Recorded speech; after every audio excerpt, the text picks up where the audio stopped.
O lugar que é bom pra mim é onde eu quiser estar. A estrela ainda brilha, ela é quem vai me guiar. Ser guerreira é minha sina, batalhando pra vencer. Tenho voz pra ser ouvida, tenho sonhos pra viver. Não vão mais conseguir me anular, me calar. Ninguém vai me impedir de cantar e lutar. Seja em casa, no campo, na rua ou na praça, chega de mordaça, agora eu vou falar. Porque eu sou mulher pra fazer acontecer. Eu sou uma delas, são elas por elas, ocupando esse espaço de poder. Porque eu sou mulher pra fazer acontecer. Eu sou uma delas, são elas por elas, ocupando esse espaço de poder.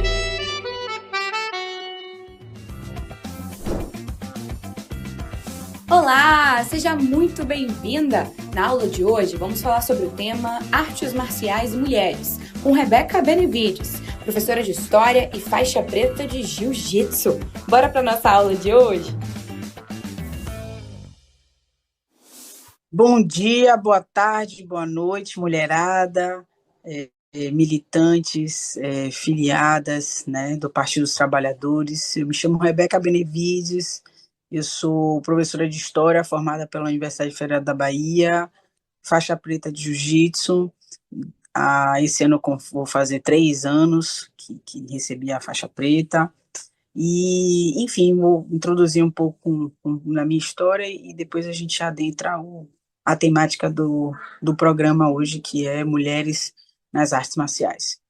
Bom, eu iniciei o Jiu-Jitsu com 16 anos, aos 20, logo fiquei competindo, desde os 16 anos, quando eu entrei, já me tornei ali uma iniciante de competições. Parei o jiu-jitsu um tempo para fazer faculdade, né, me tornar professora, me formar. Então, em 2020, com 20 anos, eu fui para a faculdade.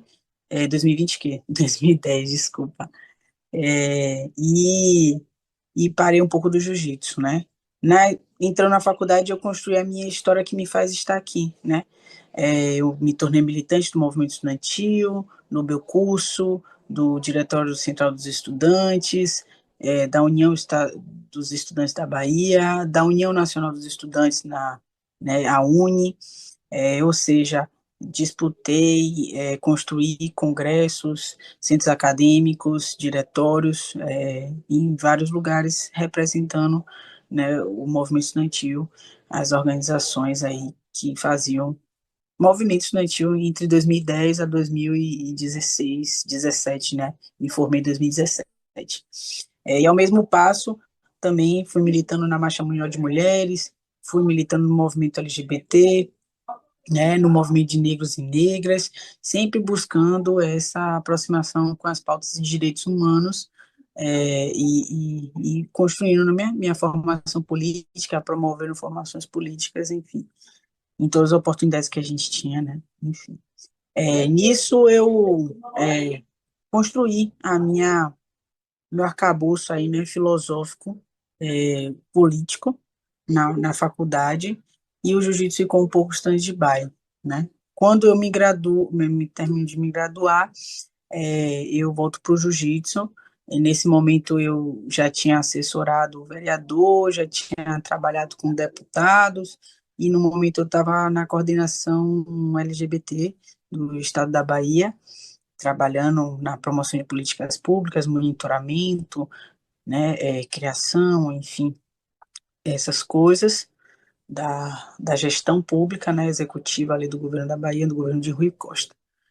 Em 2019 eu decido me afastar das coisas assim da política e tentar virar concurseira, construir uma carreira, né, na servidão pública quanto professora e me aproximo cada vez mais do jiu-jitsu.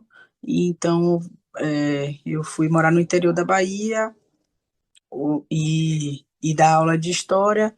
Depois comecei a dar aula de jiu-jitsu e hoje eu estou competindo, competições de jiu-jitsu. Hoje eu conquistei, né? Eu sou campeã sul-americana no novembro de 2024. Me tornei também vice-campeã europeia em janeiro desse ano. E aí estou indo em busca de mais 2 títulos agora, final de julho, Internacional Master e o Mundial Master em final de agosto, que vai ser em Las Vegas, nos Estados Unidos. Bom, então, por que, né, nós mulheres, e aí entrando na temática de hoje, mulheres nas artes marciais, eu gostaria de começar já dizendo por que a minha motivação em competir e dar aula de jiu-jitsu, de defesa pessoal, né, de respirar, viver e decidir agora não só ser professora de história, mas professora de jiu-jitsu, ser uma professora atleta, que é diferente de ser atleta professora, né, que para motivar mais as mulheres a competir, para quê? Para motivar mais as crianças, adolescentes verem a perspectiva do esporte e de uma arte marcial com tantas bagagens e conhecimentos, tornar uma forma de viver a vida, né, não só financeiro, não só profissionalmente, mas em torno de respeitar mais o próximo, né? Disciplina, dedicação, foco, respeito, ser uma pessoa solidária, pessoas com atitude, tudo que a gente, enquanto assim um partido também de esquerda, deseja para toda a sociedade, né? A gente quer que as pessoas tenham foco, a gente quer que as pessoas produzam, sejam criativas, que elas respeitem os seus limites, respeitem os outros, que busquem a união como uma ferramenta inclusive, monitoramento de política, por que não, né? De construção de uma vida que todo mundo se sinta participante das estruturas, enfim, democratização, né? De acesso de tudo, de informação. Então, eu venho hoje, né, me vejo no jiu-jitsu como uma pessoa que tem um acúmulo político para tornar esse lugar cada vez mais político e transformador para outras pessoas, né? Porque para mim, no começo, foi doloroso, né? Éramos poucas mulheres no tatame, eu comecei ali em 2006, né? Lógico que no Brasil, a gente fazendo um pouco do contexto histórico, a gente já tinha mulheres ali em 2006 campeãs mundiais, né? Mas se a gente for na narrativa, né, só em 92, 93 que as mulheres começam a participar de campeonatos onde tem a modalidade mulheres, feminino, e tem categorias por peso, por faixa. Antes disso, não importava a faixa. Tinha uma mulher, era mulher, tinha um peso similar, elas lutavam. Né? Hoje não, hoje a gente tem só as faixas brancas, azuis, roxas, marrom, essa é a ordem, né? Da nossa, a preta. Então, a partir de 92, 93, que isso começa a ter mais específico. Então, quando eu inicio, já tem mulheres campeãs mundiais, mas aí a gente não vê falar delas, né? Hoje a gente tem muito mais, mas só para vocês terem uma noção, o público ainda que compete o jiu-jitsu competitivo, profissionalmente, vive do jiu-jitsu só para competir, tanto homem quanto mulher, 3% de todo mundo que pratica jiu-jitsu. Ainda é um universo muito pequeno. Mas você entende que é um universo pequeno que tem uma amplitude para que as pessoas, inclusive, assinem a rifa daqueles atletas que precisam fazer a rifa para poder financiar suas idas aos campeonatos. É dessa devolutiva, às vezes, também que uma prefeitura, um estado, vai querer saber se você realmente tem condição de estar ali representando alguma coisa e por isso vão financiar, né? É através dessa vitrine da competição que muitas vezes o profissional, o atleta é valorizado para conseguir abrir a sua academia, que as pessoas não vão querer treinar com uma pessoa que não tenha medalhas, títulos, troféus, né? Que não tem essa história de ter se testado, né? Nós temos uma cultura muito onde as pessoas precisam ver o quanto você é vencedora, merecedora, campeã, para valorizar você, né? Tem que ter currículo. E não acho que isso está errado, não.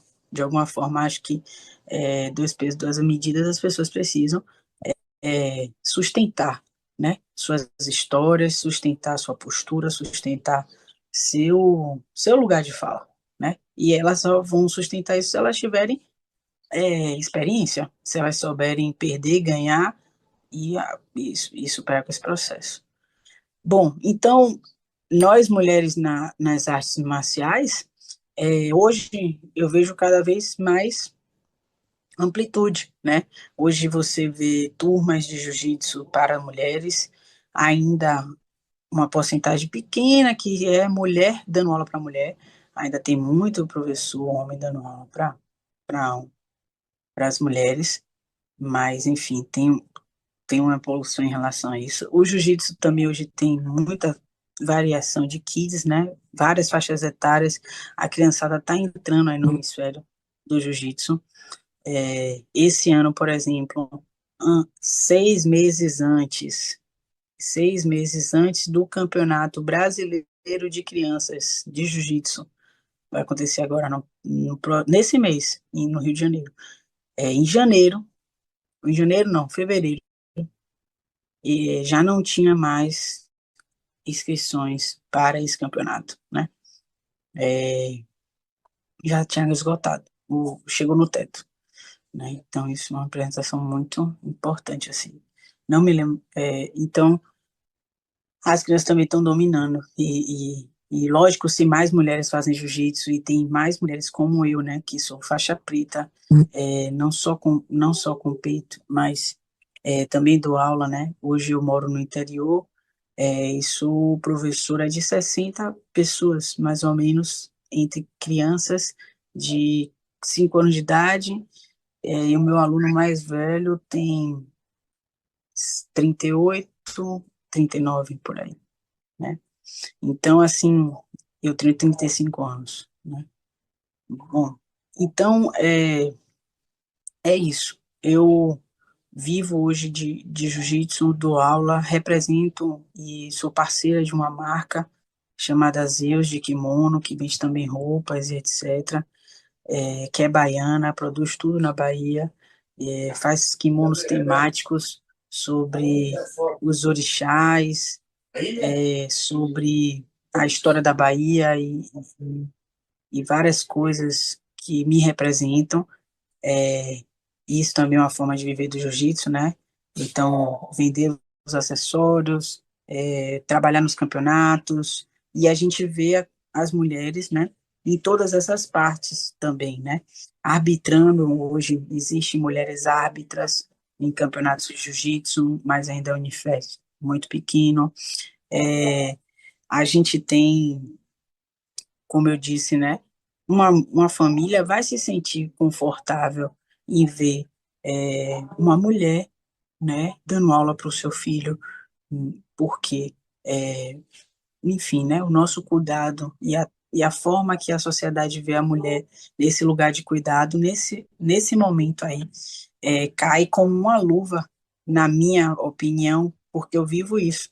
Eu vejo quanto as mães dos meus alunos, as vós, né, de uma cidade de 20 mil habitantes, que se chama Olintina, em Olintina, na Bahia, é, fica a 270 quilômetros de Salvador. O quanto eles e elas permitem os filhos dele ali comigo, sem acompanhar, né? De fato, as aulas, poucos pais ficam mais por fato de eu ser mulher e talvez passar essa imagem, né? de que vai ter segurança ali, e nenhuma violência, enfim. Então, e eu tenho também crianças PCDs, com deficiências. É lógico que a gente faz um desafio enorme para estar sempre se atualizando, sempre melhorando nossa metodologia, sempre usando muita ludicidade para poder tornar esses gigantes grandes cidadãos, né? Essas crianças grandes cidadãos.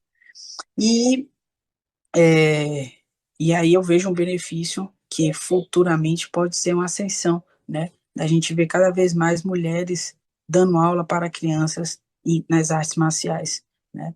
Eu não posso falar das outras, não. Estou falando mais específica da minha do que eu vivo.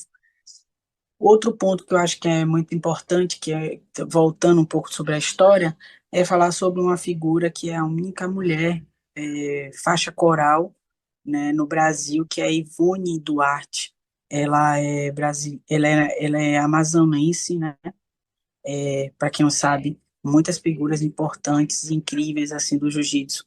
Elas são da região norte, né? A família Gracie, que é a difundora do jiu-jitsu no Brasil e no mundo, ela sai do Pará, e muita gente boa, campeã, multicampeã, brasileira, vem do norte. O jiu-jitsu do norte é um jiu-jitsu, e aí você vai vendo, né?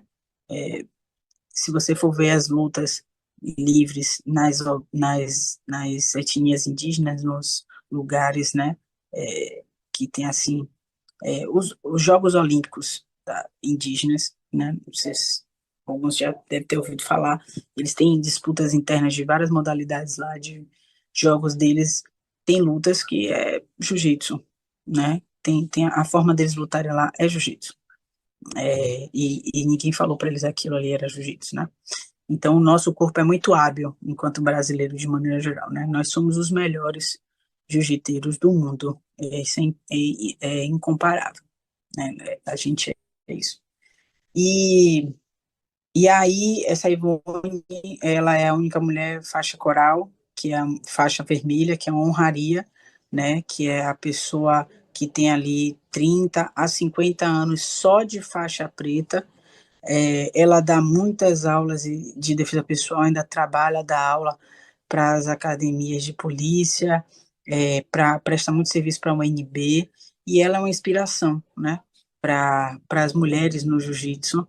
Então fica as referências das nossas ancestrais e anteriores que estão vivas, né, e ainda produzindo esse lugar da mulher no jiu-jitsu, ou do jiu-jitsu, as mulheres no jiu-jitsu, enfim.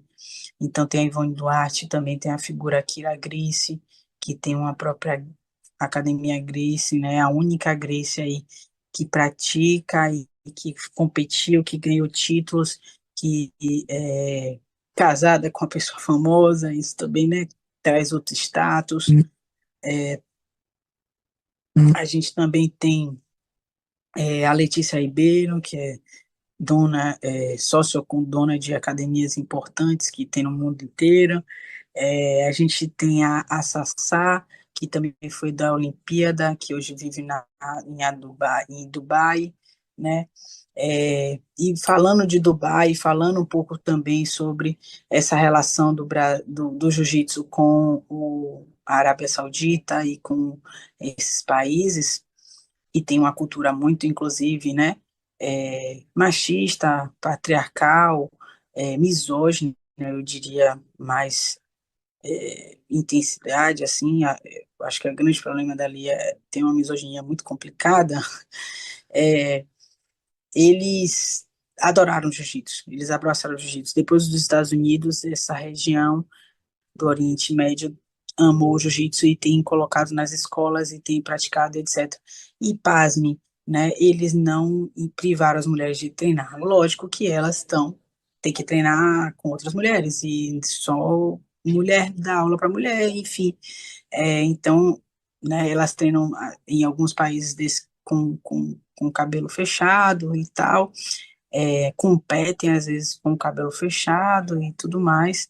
Eles têm financiado muito o nosso esporte, nossa arte marcial, e, e tem também a oportunidade das mulheres aprenderem a se defender no seu país com essas limitações, mas já a gente vê o quanto, né, o jiu-jitsu é eficaz no sentido das técnicas, né, serem baseadas em sistemas de alavanca, e aí falando um pouco mais assim, né, do que faz a gente vender para as pessoas que o jiu-jitsu pode ser altamente lesivo e extremamente equilibrado, não só para o seu corpo físico, como também a sua mente, né? Trazer essa confiança, essa atitude de ser posturado, de ter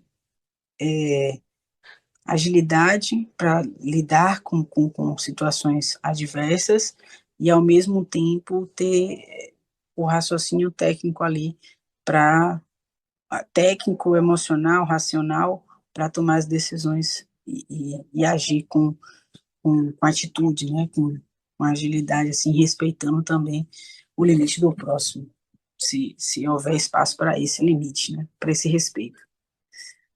Mas, enfim, então esse sistema de alavancas técnicas nos dá confiança de que mesmo o nosso corpo sendo biologicamente menos forte do que os homens, as técnicas sendo bem aplicadas, testadas, praticadas, constantemente ali, né, construídas no seu corpo para ter consciência corporal, você obviamente estará mais apto do que qualquer outra pessoa que queira te machucar, seja homem ou seja mulher, né?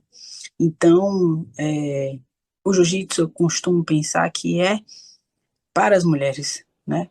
É, se o homem mais fraco consegue superar um homem mais forte com as técnicas de jiu-jitsu, nós estamos nesse lugar, né? Teoricamente, porque o lugar da gente é a gente que escolhe, ninguém coloca a gente em lugar nenhum, tá?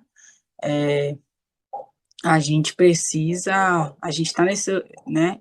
Nesse lugar, entre aspas, e a gente consegue usar as ferramentas que o jiu-jitsu nos proporciona mentalmente e fisicamente para superar o oponente, a violência ou a luta ali de ganhar de alguém, né?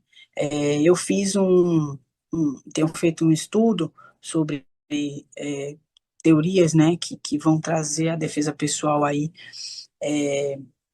muito forte, e aí tem um livro que fica também a dica, chama Mulheres que Lutam, da Elisa Durlin.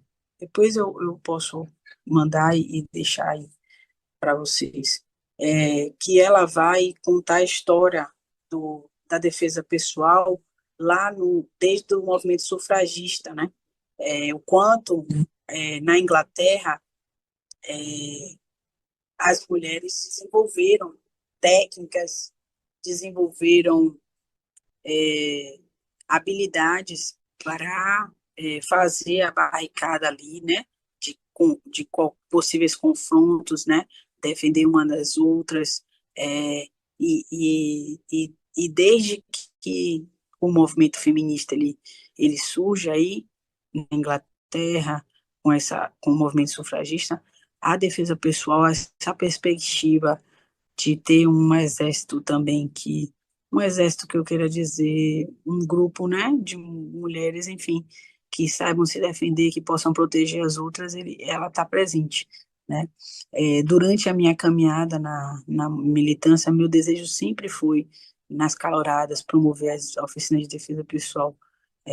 Nesse tempo que eu fiquei na UFPA, eu só consegui produzir uma, né? A gente tinha limitação de tatame, né? Eu não tinha o meu tatame próprio, então isso tudo às vezes militar não tinha carro, né? Enfim, mas eu sempre desejei e desejo, né, para os próximos períodos ser essa pessoa que possa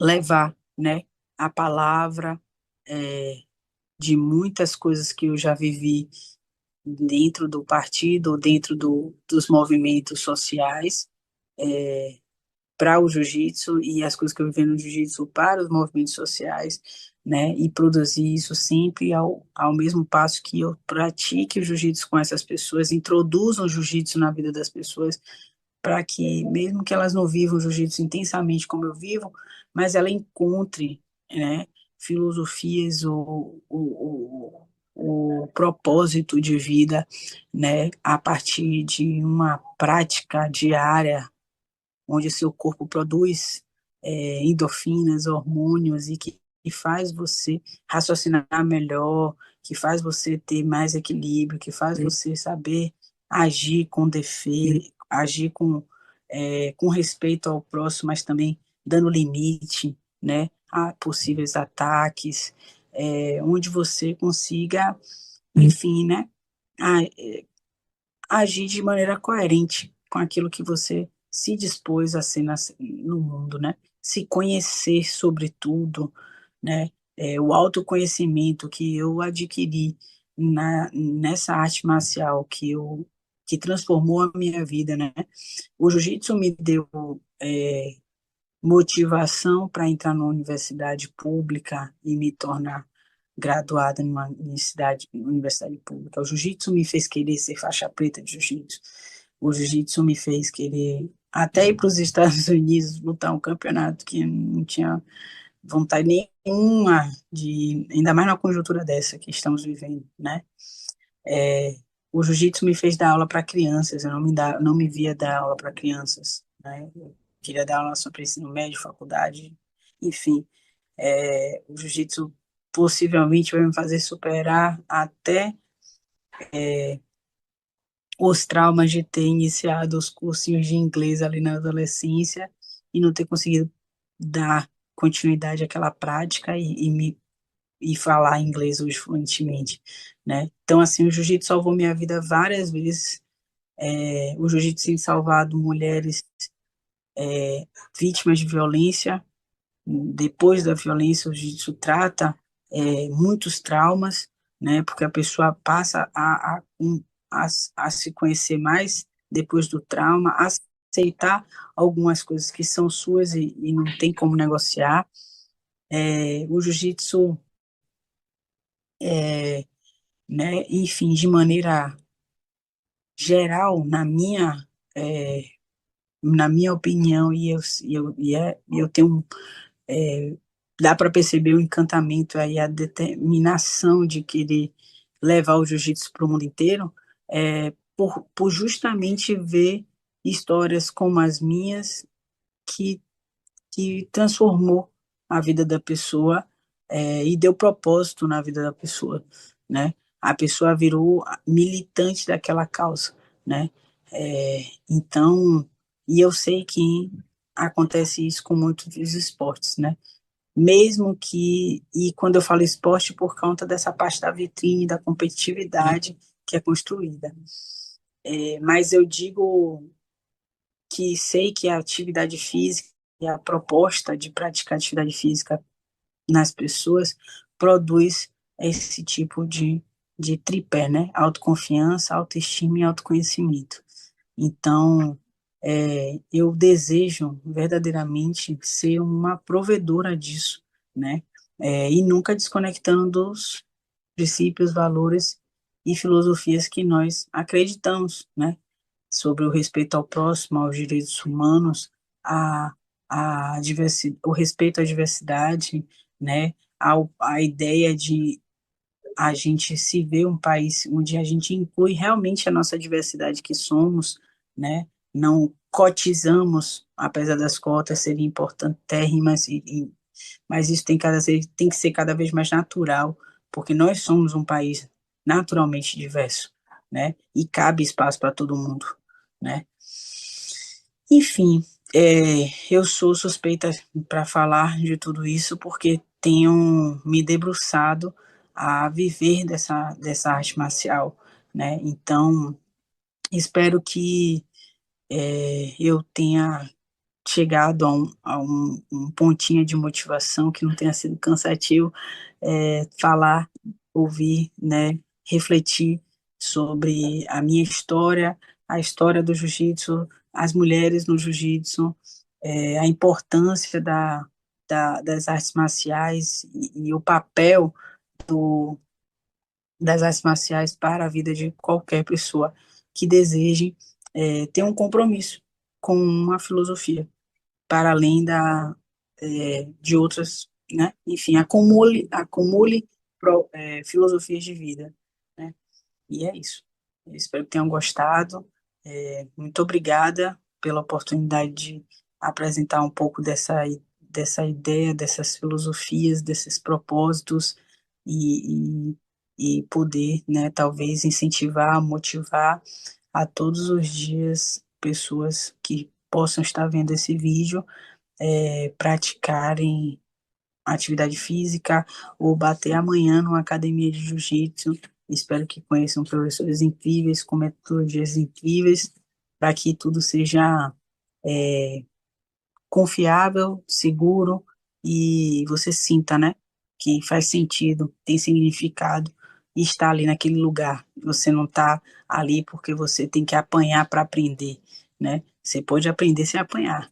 Então, aprenda jiu-jitsu onde você não precisa apanhar de maneira tão quebrada para você curtir o jiu-jitsu. Curtir o jiu-jitsu não precisa virar casca grossa e orelha estourada, nada disso. Pode ter lugares que sejam com metodologias maravilhosas para que você aprenda o jiu-jitsu com eficácia. Muito obrigada, de verdade. Os Na aula de hoje aprendemos sobre artes marciais e mulheres com Rebeca Benevides. Continue ligada na TV Elas por Elas.